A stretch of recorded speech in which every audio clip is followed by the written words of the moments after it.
کہ چند مہینے کے بعد جب فروری 2022 میں اگر چناؤ وقت کے مطابق ہوں گے ودھان سبھا کے، تو آپ سے یہ گزارش کرنے کے لیے اسد الدین اویسی آیا ہے، آپ سے یہ التجا کرنے کے لیے آیا ہے کہ آنے والے ودھان سبھا کے چناؤ میں آپ تمام کو مل کر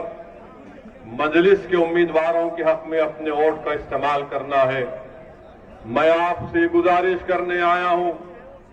کہ آج آپ ہزاروں کی تعداد میں یہاں پر جمع ہوئے ہیں، مگر میں یہ آپ سے گزارش کر رہا ہوں کہ جب پولنگ کا دن ہوگا تو نہ صرف ہزاروں بلکہ لاکھوں کی تعداد میں آپ مجلس کے امیدواروں کے حق میں اپنے ووٹ کا استعمال کریں گے۔ یقیناً یہاں پر آپ کی موجودگی اس بات کا پیغام دیتی ہے کہ اتر پردیش کی سیاست میں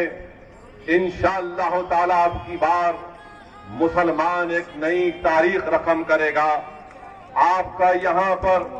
اتنی بڑی تعداد میں جمع ہونا اس بات کا پیغام دیتا ہے ان تمام سیاسی پارٹیوں کے ذمہ داروں کو جنہوں نے برسوں سے ہمارا ووٹ تو لیا مگر صحیح معنوں میں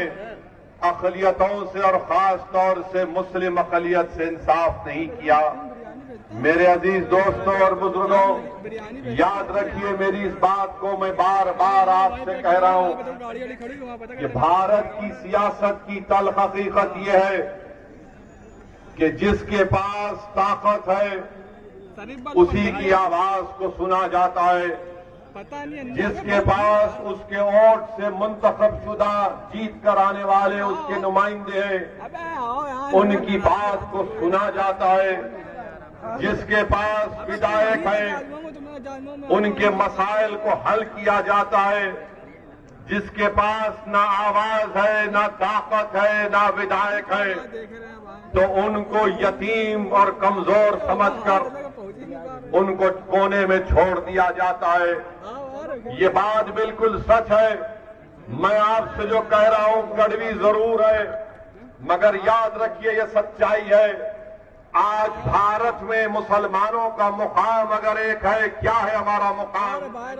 ہمارا مقام ایک بینڈ باجے کی پارٹی کی طرح ہو کر رہ گیا کہ جب الیکشن آتا ہے تو ہم سے کہتے ہیں کہ بینڈ بجاؤ، سیکولرزم کو بچاؤ۔ جب الیکشن آتا ہے تو مسلمانوں سے کہا جاتا ہے کہ پنگی بجاؤ اور سیکولرزم کو بچاؤ۔ مسلمانوں سے کہا جاتا ہے کہ ہارمونیم پر ساز نکالو تاکہ ملک کا سیکولرزم بچ جائے۔ اور آپ نے دیکھا ہوگا کہ شادی کی بارات جب نکلتی ہے دولہے کے گھر سے تو دولہا گھوڑے پر ہوتا ہے اور شام میں ہوتے بینڈ باجے والے، اور جب دولہا اس مقام پر پہنچ جاتا ہے جہاں پر اس کی شادی ہونا ہے تو بینڈ باجے والوں سے کہا جاتا ہے کہ تم اس مقام میں اندر داخل نہیں ہو سکتے کیونکہ تمہارا کام تھا دولہے کی بارات کو بینڈ باجا بجا کر لانا، اب تمہارا کام ختم ہوا، تم باہر رہو گے، کسی کونے میں جا کر بیٹھ جاؤ۔ یہی حال مسلمانوں کا کر کے رکھ دیے ہیں لوگ۔ جب الیکشن آتا ہے میرے عزیز دوستوں، غیور نوجوانوں، میری بات کو سنیے۔ میں چاہتا ہوں کہ جب آپ یہاں سے جائیں ایک فکر لے کر جائیں، ایک سوچ لے کر جائیں۔ میں یہ چاہتا ہوں کہ آپ ایک فیصلہ کر لیں کہ اس آنے والے ودھان سبھا میں کیا آپ صرف ووٹ ڈالنے والے رہیں گے یا نیتا بھی بنیں گے،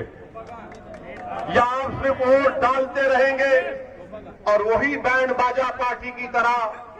کوئی دولہا بنے گا، آپ اس کے واسطے بڑے بینڈ بجائیں گے، بڑے بڑے گانے گائیں گے، ناچیں گے، اور جب وہ جائے گا اس مقام پر جہاں پر شادی ہونا ہے تو وہاں پر کہا جائے گا تیرا کام نہیں ہے، تیرا کام ہو گیا، تو باہر رک جا۔ اسد الدین اویسی آپ کو پیغام دینے آیا ہے کہ ہم اب بینڈ باجا نہیں بجائیں گے، اب ہم جمہوری طریقے سے ان لوگوں کو بجا کر اپنے امیدوار کو کامیاب کریں گے۔ ہم جو بجائیں گے، جب ہم بجائیں گے